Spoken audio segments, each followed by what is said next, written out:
Hey there, time for another Two Tell Toby. This time I'm doing 251102. This model just dropped yesterday or today, so we're going to jump in. Really interesting one here. It's level 3, but it's in inches. It's also multi-body, multi-material. So we're going to take advantage of some of that in Creo. Going to do a few little things that maybe aren't the most speed modeling type of tools, but just as an opportunity to introduce those interesting tools in Creo. All right, so let's jump in. All right, so we got these 3 shelves and we are going to make one. I'm going to start by creating a sketch on the top plane, and I'm going to add a rectangle.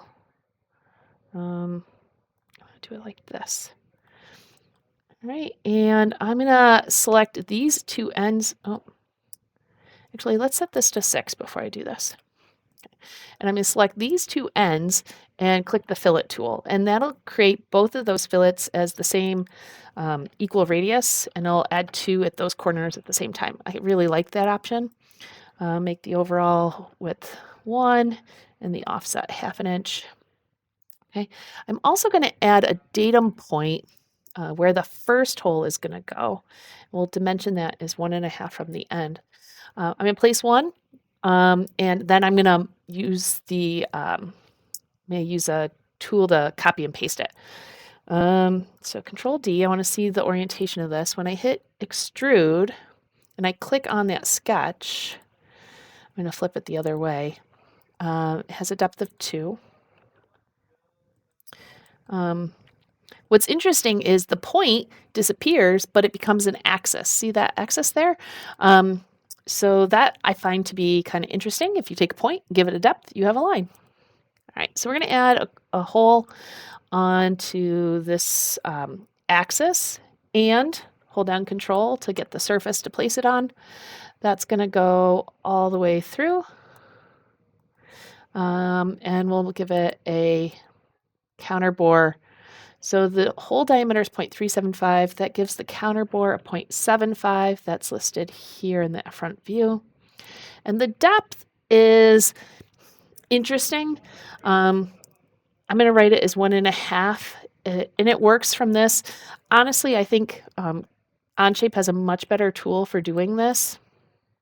But by making it 1.5 inches, we should be left with, let me go into Analysis, Measure, click on the bottom, and hold on Control, get the backside, 1/2 inch. So that's correct. But again, I think Onshape's got a better tool for that. But we'll move on for now. All right, so we're going to take that hole and we're going to do a copy and then a paste special, Control Shift V, and we can apply a move transformation to that, and we're going to move it perpendicular to that surface. I'm going to drag that so it's going in the right direction and I don't have to worry about negative signs, and set that to the value of 3, which is the distance between the holes. Okay, lots of ways to do that, but hadn't done a copy paste special before, so we'll get that added in there. Let's add a draft to this part, and this is our draft surface relative to the back, and we got a 10-degree tilt here. Okay. Actually, you know what? I need to go back in here, edit definition, my extrude 1. I need to make sure that was in my body 1. All right, there we go. Now we see what we need. All right, edit definition. We're gonna make sure that's in body 1. That's what I get for trying to be fancy and getting stuff done ahead of time. All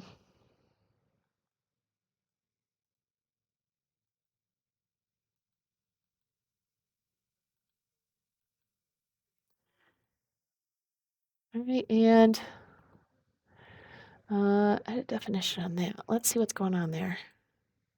Body option, body 1. Wow, I really made a mess of that. All right, but we are off and running now. So Control D, and That part looks right. I've got my rounds that were made in the sketch. I've got the counterbore holes that have the 1/2 inch at the bottom. I've got the draft. So now I will take the body one that has the geometry, and I'm going to do a body pattern. It's going to go in perpendicular to the top plane. So I want to drag that up. The spacing is 6, and we do want to double check that the 6 goes from the top to the top, not the bottom to the top. And the number of members is 3. 3 components, so 1, 2, 3. There we go. And those are our 3 shelves. And let's see here. I don't know that that matters. Okay.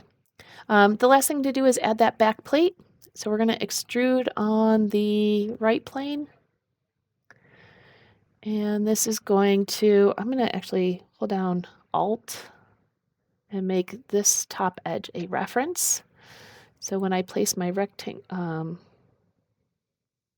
let's see here. Actually, let's do right click references. Let's get this edge as a reference. Let's get this edge as a reference. And then place our rectangle. Overall width, the location 1.5, overall width 3. Okay.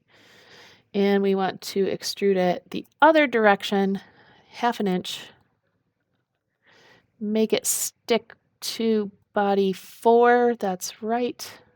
All right. So I have body 4 is my alloy body. I have body 1 is oak. Let's just check the pattern.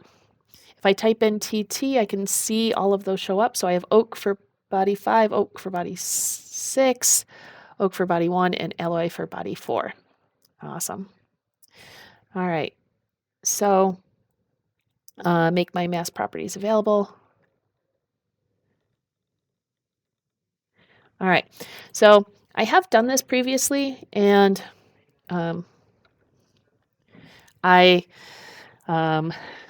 you can see previously my time was 22 minutes. So my mass analysis was not getting all of the parts. I had accidentally clicked on body 4 and chosen set as construction. Didn't know it, didn't mean it. But so the mass was giving me the mass of all of the steps. So this mass, even though it says oak, is all of the different materials. If you need to know the single material mass for any of those given parts, that would be under mass properties, and you could say by the body. So this part has a mass of 0.16 pounds. This part is most of that mass. So 2 pounds on the steel plate or aluminum plate. The wooden shelves are much less components of the weight. Okay. All right. So there you are. We have the tiered shelf in Creo, and take care. We'll be back soon.